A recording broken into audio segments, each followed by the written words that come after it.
નમસ્કાર, હું ડૉક્ટર દીપેન દેસાઈ ફરી પાછો લઈને આવી ગયો છું મારા હૃદયની વાત. 10th અને 12thના બોર્ડ એક્ઝામ આવી રહ્યા છે, તો એને લઈને એક નાનકડી વાત. બોર્ડ એક્ઝામ્સમાં અપિયર થનારા વિદ્યાર્થીઓ માટે નથી, એમના માતા પિતા, એમના પેરેન્ટ્સ માટે છે.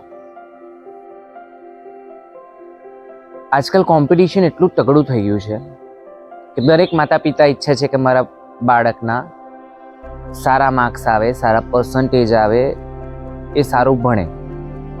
બિંગ અ પેરેન્ટ્સ આ વિચારધારા નોર્મલ છે,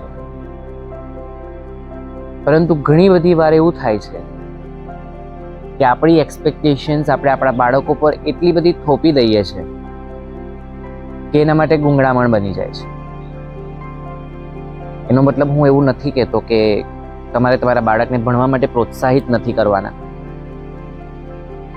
પરંતુ એને કેટલા માર્ક્સ લાવવા છે એને કહો, એને જણાવો.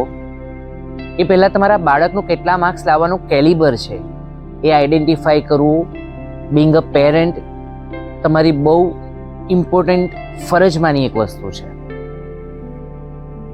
તમારા બાળકનું કેલિબર, એની કેપેબિલિટી આઈડેન્ટિફાઈ કર્યા પછી એની કેપેબિલિટીને અનુસાર તમે એને ગાઈડન્સ આપો. ફોર્સ ના કરો, પ્રેશરાઇઝ ના કરો. માની લો કોઈક બાળક ભણવામાં વીક છે, સારા માર્ક્સ સ્કોર નથી કરી શકતું, દેટ ડઝન્ટ મીન કે ફ્યુચરની અંદર પણ એ કશું જ ના કરી શકે. કેટલા બધા ઉદાહરણો છે આપણી પાસે કે જે લોકો કદાચ એકેડેમિક્સની અંદર થોડા વીક હતા, પરંતુ એમનું કરિયર એક બેન્ચમાર્ક સેટ કર્યું છે એમણે. કારણ કે આજના બાળકોને, ખાસ કરીને આજના સ્ટુડન્ટ્સને સમાજથી કોઈ લેવા દેવા નથી. જયા કિશોરી જે કથાકાર છે, એમણે એક બહુ નાનકડી વાત એક ઇન્ટરવ્યુમાં કહી હતી કે આજની જે જનરેશન છે, આજના જે બાળકો છે, એને સમાજ શું કહેશે, લોકો શું કહેશે, લોકો શું વિચારશે એથી ખરેખર ફરક નથી પડતો. અને જયા કિશોરીજીએ કીધું એમ કે ક્યારેય તમે વાંચ્યું છે કોઈ સ્ટુડન્ટની સુસાઇડ નોટમાં સોરી સમાજ, સોરી ટીચર્સ, સોરી લોકો? હંમેશા એમણે લખ્યું હશે sorry parents, sorry mummy daddy. કેમ? કારણ કે ક્યાંક ને ક્યાંક એમના મનમાં એક ગિલ્ટ આવી જાય છે કે મા બાપની એક્સપેક્ટેશન્સ પર ખરા નથી ઉતરી શકતા. અને એક્સપેક્ટેશન કોણે નાખી એમના મગજમાં? પેરેન્ટ્સે. આટલા માર્ક્સ તો લાવવા જ પડશે, તો જ તારું કંઈ થશે, નહીં તો તું જીવનમાં શું કરશે? હું આટલી બધી ફીસ ભરું છું, હું તારી પાછળ આટલો બધો ટાઈમ આપું છું. શું ખરેખર એ ટાઈમ, એ ફીસ તમે સંપૂર્ણ રીતે તમારા બાળક માટે ભરી રહ્યા છો? ના.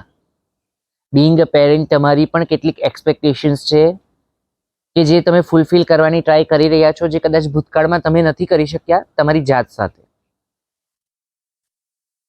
દરેક માતા પિતાને વિનંતી કરીશ કે બાળકને ભણવા માટે પ્રોત્સાહિત કરો, બોર્ડ એક્ઝામ્સમાં સારા સ્કોર કરવા માટે પ્રોત્સાહિત કરો. એને એવું કહેવાની જગ્યાએ કે તું શું કરશે, તું વાંચતો નથી, તારાથી કંઈ થવાનું નથી, એને એ વાતનું પ્રોત્સાહન આપો કે દીકરા, મને વિશ્વાસ છે કે તું કરી લેશે. બસ તારાથી થાય એટલી મહેનત કર, તારું 100% આપ. આજકાલના પેરેન્ટ્સની બીજી એક ખોટી ટેવ હોઈ શકો, દેટ ઇઝ કમ્પેરિઝન. કે તારો આ ફ્રેન્ડ આટલા માર્ક્સ લાવે છે, તારો આ ફ્રેન્ડ આમ કરે છે, તમે બંને સેમ ટ્યુશનમાં જાઓ છો, સેમ સ્કૂલમાં ભણો છો, તો પણ તારા કરતાં સારો છે, તારાથી કંઈ થતું નથી. કમ્પેરિઝન કરવાનું બંધ કરી દો. બે બાળકો એકબીજાથી કમ્પ્લીટલી અલગ છે. કોઈક બાળકને એક્ઝામ્પલ રાખીને તમે તમારા બાળકની તુલના, એનું ઇવોલ્યુશન ના કરી શકો. અને કુદરતે દરેક વ્યક્તિને કંઈક ને કંઈક ટેલેન્ટ આપીને મોકલ્યો છે. બિંગ અ પેરેન્ટ તમારે પણ તમારા બાળકનું એ ટેલેન્ટ, એની એ ક્રિએટિવિટી આઈડેન્ટિફાઈ કરવાની છે. મે બી પોસિબલ કે ભણવાની જગ્યાએ બીજી કોઈક વસ્તુમાં રુચિ ધરાવતો હોય અને એની અંદર પોતાનું કરિયર બનાવે. દરેક માતા પિતાને વિનંતી કે આ બોર્ડ એક્ઝામ્સ દરમિયાન, એના રિઝલ્ટ દરમિયાન તમારા બાળક માટે પ્રેશર નહીં બનીને તમારા બાળકનો સપોર્ટ બનો. જય માતાજી.